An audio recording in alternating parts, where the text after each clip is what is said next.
मैं किडनैप हो चुकी थी, पर बचने का कोई उपाय नहीं सूझ रहा था, क्योंकि मैं शादी के मंडप में चेहरा पान से छुपाए अपने होने वाले पति को देखने के लिए बेताब थी।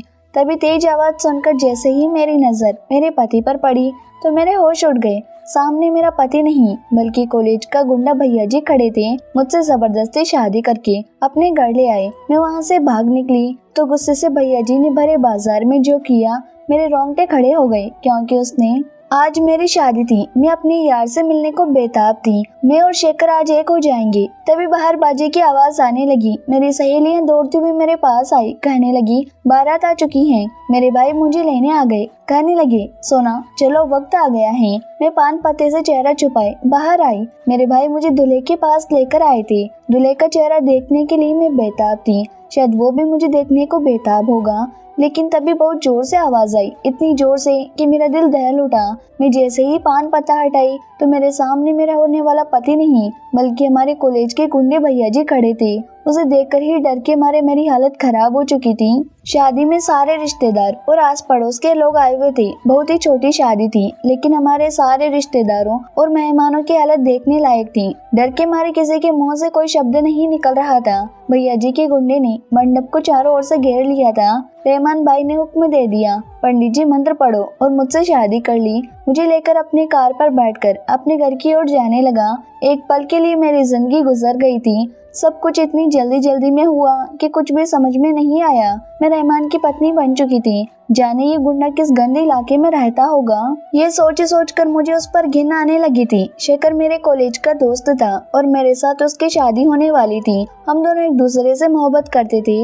रहमान भाई हमारे कॉलेज में ही पढ़ते थे, पर वो पास नहीं बल्कि फेल हो गए थे। तब से ही कॉलेज के बाहर खड़े खड़े लड़कियों से छेड़खानी किया करते थे। जो लड़कियों से पसंद आती उसे उठा लेता, उसके साथ गलत संबंध बनाता। एक दिन मैं कॉलेज से वापस आ रही थी कि मुझे भैया जी रास्ते में मिल गए। जाने मुझे देखकर उनको क्या हुआ, मेरे पास आ गए और मेरा रास्ता रोक लिया। कहने लगा तुम बहुत खूबसूरत हो, चलो मेरे साथ। और उसके बाद सुनकर मेरा दिमाग खराब हो गया। मैंने कहा बकवास मत करो, मेरे रास्ते से हट जाओ। पर वो ना सुना, मेरे करीब आ गया। जैसे ही उसने मुझे हाथ लगाया, गुस्से से मेरा चेहरा लाल हो गया। मैं बिना कुछ सोचे समझे उसे एक तमाचा जड़ दिया। तुरंत उनके अपने चेले चामुंडे मेरे पास आ गए और मुझे चारों ओर से घेर लिया। मैं उन लोगों को देखने लगी। तभी भैया जी ने हाथ से इशारा किया और अपने आदमियों को पीछे जाने को कहा। कहने लगा इसने मुझ पर हाथ उठाया है, इसे मैं खुद ही निपटूंगा।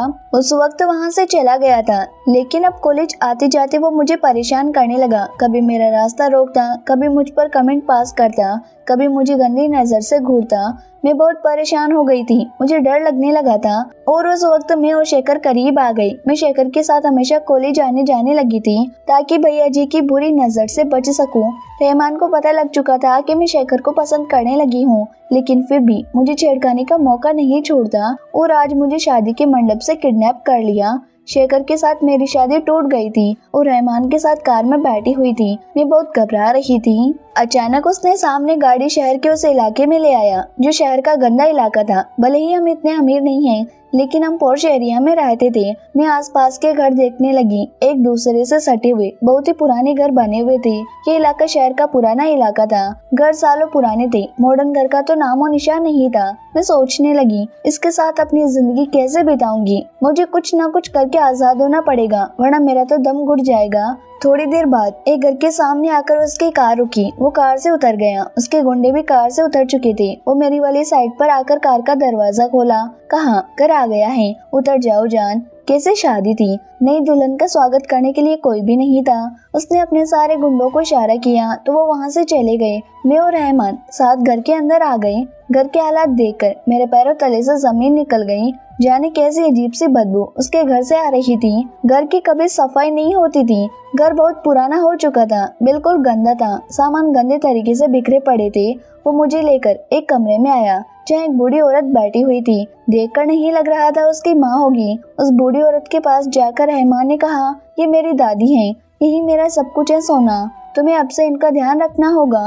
उसने बुजुर्ग औरत को बताया कि उसने शादी कर ली है। वो तो बहुत खुश हुई, आशीर्वाद देने लगी। अपने कांपते हुए हाथों से अपनी खुद की सोने की कंगन उतारकर मुझे देने लगी। मैं लेने से मना करने लगी। रहमान ने बोला, ये आशीर्वाद के तौर से दे रही हैं, तुम इसे रख लो जान। जबरदस्ती की शादी भी शादी होती है या नहीं? पर बूढ़ी औरत का मन रखने के लिए मैंने वो रख लिया और फिर मुझे एक कमरे में लेकर आया और फिर मुझे वहीं छोड़ दिया। तब तक मेरी हालत बहुत खराब हो चुकी थी। घर में न जाने कैसी बदबू थी, पूरे इलाके से ही ऐसी बदबू आ रही थी। घर की साफ सफाई कभी नहीं होती। घर का एक एक चीज पुराने जमाने के स्टाइल का बना हुआ था। जाने में यहाँ कैसे एडजस्ट करती। मैं तो अपने कपड़े भी लेकर नहीं आई थी, दुल्हन का जोड़ा पहने हुए बैठी थी। थोड़ी देर बाद रहमान एक गंदे से गिलास में मेरे लिए पानी लेकर आया। मुझे पानी पीने का भी मन नहीं कर रहा था। कहने लगा, ये मेरी बहन का कमरा है, तुम उसका अलमारी से कोई भी कपड़ा ले लो और अपने कपड़े बदल लो। कहकर वो बाहर चला गया। मैं अलमारी खोली तो मुझे कोई भी कपड़ा पहनने लायक नहीं लगा।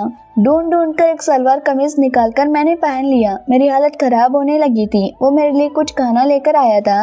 मैं सुबह से भूखी थी। किसी तरीके से मैंने वो गंदा खाना खाया। जाने की सस्ती होटल से लेकर आया होगा ये गुंडा मेरे लिए खाना, पर मेरी मजबूरी थी, क्या करती। खाना खाते ही मैं उसके बहन के कमरे में आ गई और दरवाजा बंद कर लिया। मैं नहीं चाहती थी ये गंदा इंसान मुझे अपने गंदे हाथ से छुए। सुबह उठकर ही सोचा कि ऐसे तो मैं मर जाऊंगी, नहीं जी पाऊंगी। घर की साफ सफाई करने लगी। जितने भी कपड़े थे मैं धोने लगी। किस्मत अच्छी थी कि उसके घर में वॉशिंग मशीन रखी हुई थी। मैंने वॉशिंग मशीन चला दी। रहमान मेरे पास आकर मुझे देखने लगा। मैंने कहा, तुम्हारे घर से मुझे बहुत बदबू आ रही है, मैं नहीं जी सकती ऐसे। इस पर फोन उठाकर जाने किसे फोन किया। थोड़ी देर बाद उसके सारे गुंडे आ गए, मेरे काम में मदद करने लगे थे। उस दिन उसके घर के सारे कपड़े मैंने धो डाले, फिर भी घर की बदबू जाने का नाम नहीं ले रही थी। जाने क्या खाता है ये इंसान। अगर पढ़ा लिखा होता तो ऐसा नहीं रहता। अनपढ़ गंवार जो कॉलेज पास ही नहीं कर सका, घर क्या साफ सफाई से रखेगा।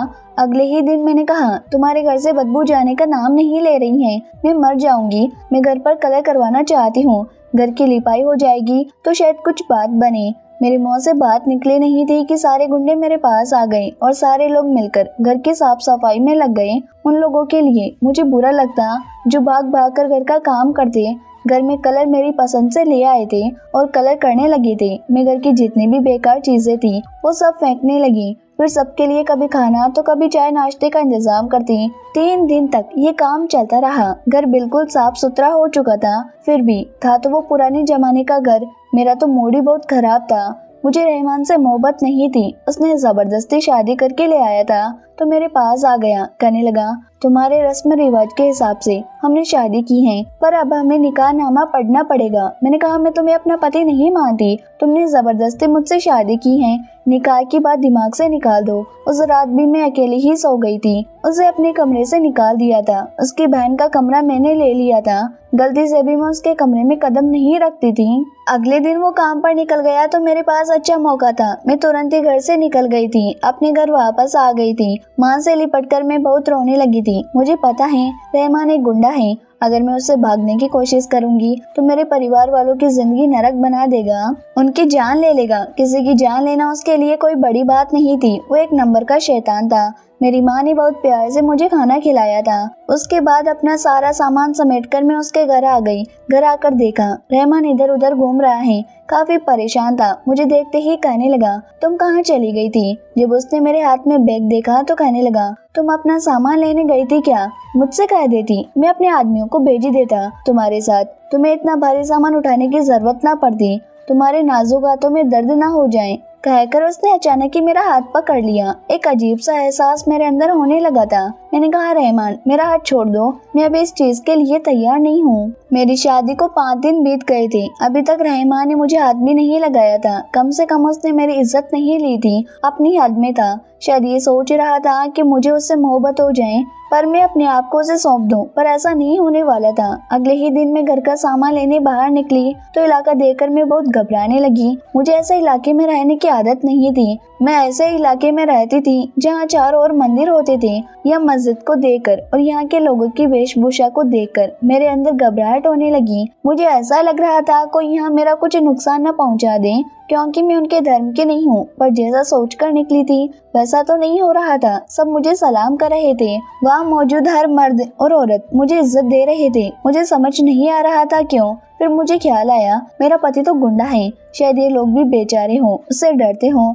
दुकानदार भी मेरे साथ बहुत इज्जत से पेश आया। कहने लगा, भाभी जी आपको कुछ भी जरूरत पड़े तो इस नंबर पर कॉल कर दें, घर पर पहुंचा दूंगा सारा सामान। मुझे तो इन लोगों पर तरस आने लगा था कि इस तरह से ये लोग रहमान से डरते थे। मैं घर जाकर किचन अपनी तरीके से संभालने लगी थी, पर दिल ही दिल मेरी ये ख्वाहिश थी कि वो मुझे छोड़ दें। मैं यहाँ परेशान होने लगी थी। मैं धार्मिक लड़की हूँ और मंदिरों के बीच में रहकर पली हूँ, या मस्जिद के बीच में नहीं रह सकती। शायद रहमान को मैं अपना भी लेती, लेकिन ये कारण मैं उसे कभी अपना ना पाऊंगी। उधर से उसका ये घर जो बहुत ही पुराना था, घर बनाने का तरीका इतना पुराना था, मुझे यहाँ बहुत दिक्कत हो रही थी। रहमान घर आया तो मैं बहुत परेशान हो गई। कहने लगी, रहमान मैं इस पुराने घर पर नहीं रह सकती, मैं मॉडर्न घर में रहकर बड़ी हुई हूँ। अगर तुम मुझे अपहरण करके अपने साथ रखना ही चाहते हो तो कोई मॉडर्न घर में ले चलो। तुम्हारे पास पैसे तो होंगे नहीं, लोगों की जान लेकर, लोगों के साथ गुंडागर्दी करके, लड़कियों की इज्जत लेकर पैसे तो मिलते नहीं होंगे तुम्हें। मेरी बात सुनकर रहमान मुझे गुस्से से देखने लगा। कहने लगा, तुम्हारी बदतमीजी बहुत देर से बर्दाश्त कर रहा हूँ। मैंने कहा, ऐसे भी तुम्हारे घर में मैं मर ही रही हूँ, ज्यादा से ज्यादा क्या करोगे, मेरी जान ले लोगे? ले लो, मुझे अब जीने का मन भी नहीं है। उस वक्त वहाँ बात खत्म हो गई थी, लेकिन मेरी आंखों में आंसू थे जो कभी रुकते ही नहीं थे। जब भी मौका मिलता मैं रोती रहती थी। एक दिन मैं इतना रोई थी कि मेरी आंखें सूज गई थी। पति पास आ गया। कहने लगा, तुम्हारे पास कोई रास्ता नहीं है, तुम्हें मुझसे मोहब्बत करनी पड़ेगी। तुम मुझसे मोहब्बत करो और मेरी बीवी बनने का हक अदा करो। मैंने कहा, रहमान मैं तुम्हारी पत्नी के रूप में अपने आप को नहीं देख सकती। हाँ, अगर तुम्हारे अंदर मेरे लिए हवस के आ गए तो वो मैं मिटाने के लिए तैयार हूँ। मैं तुम्हारे साथ एक रात गुजारने को तैयार हूँ, कहो तो 2 रात गुजार लूंगी, लेकिन उसके बाद तुम्हें मुझे आजाद करना पड़ेगा। इस रिश्ते से मैं तुम्हें प्यार नहीं करती, तुम्हारी कभी नहीं हो सकती। ऐसे मुझे कैद करके रखोगे तो मैं अपनी जान ले लूंगी। उसने कहा, पूरे जमाने के सामने तुमसे शादी की है, अगर तुम्हें छोड़ दूंगा तो सबके सामने मेरी क्या इज्जत रह जाएगी। तुम्हें मैं कभी नहीं छोड़ूंगा। चाहता तो तुम्हारे साथ जबरदस्ती कर सकता था, पर अब तक तुम्हारे साथ मैंने कुछ भी नहीं किया। तुम्हें वक्त दे रहा था, लेकिन तुमने अपनी हरकतें जारी रखी, तो तुम्हारे साथ वो करूंगा तुम सोच भी नहीं सकती। और एक रात के लिए नहीं, हर रात के लिए करूंगा। मैं औरतों के सामने सर झुकाना नहीं जानता। बेहतर होगा तुम मुझे अपना शोहर मानकर मेरे सामने सर झुका लो। उसकी बातों से मुझे बहुत दुख पहुंचा था। मैं रोने लगी थी। कमरे में खुद को बंद कर लिया और रोती रही। न रात का खाना खाया, सुबह भी मैं दरवाजा नहीं खोली। 24 घंटे हो चुके थे। मैं कमरे में बंद थी, रो रही थी। मैं बहुत कमजोर हो रही थी। न खाना खाया था, न पानी पीती, और 2 दिन ऐसे ही बीत गए। मैं अपने कमरे में सोए सोए खाली आंसू बहाती हुई इतनी बीमार पड़ चुकी थी कि मुझे लग रहा था मेरी आखिरी घड़ी आ गई है। तभी दरवाजे पर जोर जोर से दस्तक होने लगी। बाहर कहीं सारे लोग थे। मार मार कर दरवाजा तोड़ दिया। रहमान अंदर आ गया तो मेरा बहुत बुरा हाल था। रहमान मेरे लिए खाना पानी लेकर आ गया। कहने लगा, अल्लाह के लिए कुछ खा लो वरना मर जाओगी। मैंने कहा, तुम मुझे समझे नहीं, तुम्हारे इस घर में मैं हर रोज मर रही हूँ, इससे अच्छा है एक बार में मर जाऊं। रहमान मुझे खुशी खुशी विदा कर दो, तुम्हारी इज्जत खराब नहीं होगी। लोगों से कह देना मेरी पत्नी बीमार थी इसलिए मर गई। मेरी बात सुनकर रहमान की आंखों में आंसू आ गए। कहा, मुझे तुम्हारी बात मंजूर है, बस तुम खाना खा लो। मैंने कहा, कौन सी बात? उसने कहा, जो तुमने कही थी, एक रात में तुम्हारे साथ गुजारूंगा, एक रात के लिए तुम्हें अपनी बेगम बनाऊंगा, उसके बाद तुम्हारे घर छोड़ दूंगा। अगर मंजूर है तो ये खाना खा लो और पानी पी लेना। उसकी बातें सुनकर मेरी सांसों में सांस आई। मैंने खाना भी खा लिया, पानी भी पी लिया और फिर रहमान के पास चली गई। रहमान कहने लगा, आज तुम बहुत कमजोर हो, 2 दिन बाद में तुम्हें यहाँ से दूर लेकर जाऊंगा, तुम्हें एक रात के लिए अपना बनाऊंगा, तुम्हें दुल्हन बनाऊंगा, तुम्हारा पति बनूंगा और फिर तुम्हें हमेशा के लिए तुम्हारे मायके छोड़कर आ जाऊंगा। तुम आजाद हो जाओगी। यह 2 दिन मैंने एक एक लम्हे कैसे काटे मैं ही जानती हूँ। मुझे उस घड़ी का इंतजार था जब रहमान और मैं एक हो जाते। इसलिए नहीं कि मैं रहमान को पाना चाहती थी या उससे मुझे मोहब्बत थी, बल्कि मैं उसे खुश करके आजाद होना चाहती थी। 2 दिन बाद खाना पीना खाकर मेरी हालत सही हो गई थी। वो मुझे लेकर बोला, चलो शॉपिंग मॉल लेकर चलता हूँ। उसके आदमी मेरे साथ आए थे। उसने कहा, सोना अपनी पसंद की कोई भी ड्रेस ले लो, तुम्हें मॉडर्न ड्रेस पसंद है तो मॉडर्न ड्रेस ले लो। मैंने गुलाबी गाउन देखा, मुझे बहुत अच्छा लगा। हालांकि मेरे दिल में रहमान के लिए सजने संवरने की कोई भी इच्छा नहीं थी, पर मैं आजाद होना चाहती थी। ये रंग मुझे आजाद करता। मैं वो खरीदी तो उसने कहा, टॉयलेट में जाकर ड्रेस पहन लो। मुझे ड्रेस पहनने का बिल्कुल भी मन नहीं था, पर उसके गुंडे आसपास थे। मैं उससे दुश्मनी नहीं रखना चाहती थी, वरना वो मेरे परिवार को नुकसान पहुंचाता। उसकी बात चुपचाप मानकर तैयार हो गई। रहमान मेरी तरफ ऐसे देख रहा था जैसे मुझसे मोहब्बत करता हो, पर मेरी आंखों में उसके लिए मोहब्बत नहीं बल्कि नफरत थी। वो मुझे जबरदस्ती उस इलाके में कैद करके रखा था। मुझे आज़ाद होना था। दिमाग से ये बात कभी भी नहीं भूली। फिर क्या था, वो मुझे अपनी कार में बैठाकर एक 5 स्टार होटल लेकर आया। होटल बहुत ही खूबसूरत था, बिल्कुल मॉडर्न स्टाइल का। उसके गंदे इलाके में तो मैं सांस भी नहीं ले पाती थी, पर यहाँ पर आकर मुझे ऐसा लगा काफी दिनों बाद मुझे शुद्ध हवा मिल रही थी। उसके बाद वो मेरे पास आ गया, मुझसे मोहब्बत करने लगा, मेरे गालों को चूमने लगा। मुझे घिन आ रही थी, लेकिन मैं उसका साथ दे रही थी। मैं चाहती थी कि वो खुश हो जाए ताकि मुझे छोड़ दे। उसने एक जाने कहां से मोरपंख लेकर आया। उस मोरपंख से मेरे जिस्म में हल्की हल्की गुदगुदी करने लगा। मैं मदहोश होने लगी थी। फिर अपना हाथ बहुत हल्के से मेरे जिस्म में फेर रहा था। मेरे अंदर सनसनी पैदा होने लगी। मेरी सांसें तेज हो चुकी थी। वो मुझे पूरी तरीके से उकसाने में कामयाब हो गया था। मुझे नहीं मालूम था कि उस गुंडे के अंदर इतनी ताकत है। फिर उसके साथ पूरी रात उसने अपनी ताकत की नुमाइश की कि मैंने उसके साथ एक रात में वो खुशी हासिल कर ली थी। मैं सोच नहीं सकती थी कि एक मर्द औरत को किस तरह से खुशी दे सकता है। वो मेरी आत्मा को तृप्त कर रहा था। मेरी आत्मा तृप्त हो चुकी थी। सुबह तक तो मैं बिल्कुल थककर चूर हो गई थी, लेकिन उसके बाद उसने कहा, चलो उठो, अब हमें चलना पड़ेगा। उसके चेहरे में उदासी साफ नजर आ रही थी। मैं सोचने लगी, मुझे कहाँ छोड़ेगा। मैंने उसे कुछ भी नहीं कहा था। मैं अभी रात के नशे में थी। मैंने कभी सोचा नहीं था मेरी और रहमान के बीच में वो रात मेरी जिंदगी की सबसे खूबसूरत रात बन जाएगी। जिस इंसान से मैं नफरत करती थी, एक रात में मोहब्बत करने लगी थी। शायद ऐसी रात मुझे उसके साथ और बितानी पड़ती तो मैं तैयार हो जाती। बस उसके इलाके में रहने को तैयार नहीं थी। जब उसने मुझे मायके में छोड़ा तो कार से उतरते वक्त सोचने लगी, मेरा मन जाने क्यों अपने घर जाने को नहीं कर रहा था। मैं उसके तरफ देखने लगी,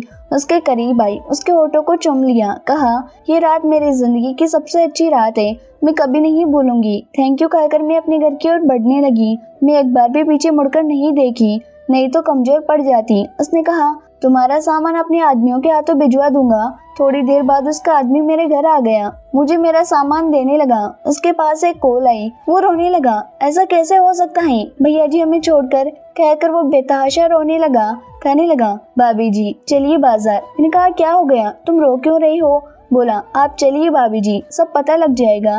उसकी हरकतों से पता लग चुका था मुझे कि कुछ बुरा हुआ है। मैं नंगे पाँव ही उसके साथ चल पड़ी। उसने अपनी कार में मुझे बैठा लिया। बाजार में पहुंचे तो लोगों की भीड़ इकट्ठा थी। पुलिस वाले भी इलाके में मौजूद थे। मैं सबको धक्का देती हुई आगे बढ़ने लगी थी, लेकिन जब वो मंजर मेरे सामने आया, मेरे रोंगटे खड़े हो गए। मैं रोने लगी। पुलिस वाले मुझे जबरदस्ती रोकने की कोशिश करने लगे, पर मैंने किसी की ना सुनी। दौड़ती हुई उसके सामने जाने लगी थी। रहमान बेजान पड़ा था, उसने अपने आप को गोली मार ली थी। मैं चिल्ला चिल्लाकर भगवान से कहने लगी, उसे एक बार के लिए वापस भेज दो। तब एक पुलिस वाली आई, कहने लगी, तुम आगे क्यों आ गई हो? मैं कहने लगी, मेरा पति है। तभी उस पुलिस वाली ने एक चिट्ठी लेकर मेरे हाथों में थमा दिया। कहा, ये तुम्हारे पति की लिखी हुई आखिरी चिट्ठी है। मेरी आंखों में आंसू थे। मैं कांपते हुए हाथों से उस चिट्ठी को खोली। उसमें लिखा हुआ था, उसमें जो लिखा हुआ था उसे पढ़कर मैं कांपने लगी, रोने लगी। उनके आखिरी शब्द थे, जीते जी ना कर सका तुम्हें ये इज़हार, आज जाते जाते कह देता हूँ, करता था तुमसे बेपनाह प्यार। एक हवा का झोंका आया, चिट्ठी उड़ गई मेरे हाथ से। मेरे दिल में ये ख्याल आया कि मोहब्बत थी तो फिर क्यों दे गया ये दर्द, कैसे जीऊंगी ये बोझ लेकर मैं उम्र भर। दोस्तों, उम्मीद करती हूँ कि आपको हमारी कहानी पसंद आई होगी। कहानी पसंद आई है तो वीडियो को लाइक करें, चैनल पर नहीं है तो चैनल को सब्सक्राइब करें और हाँ, नोटिफिकेशन बेल को जरूर दबाएं ताकि आने वाली अपडेट सबसे पहले आपको मिले। Okay, thank you.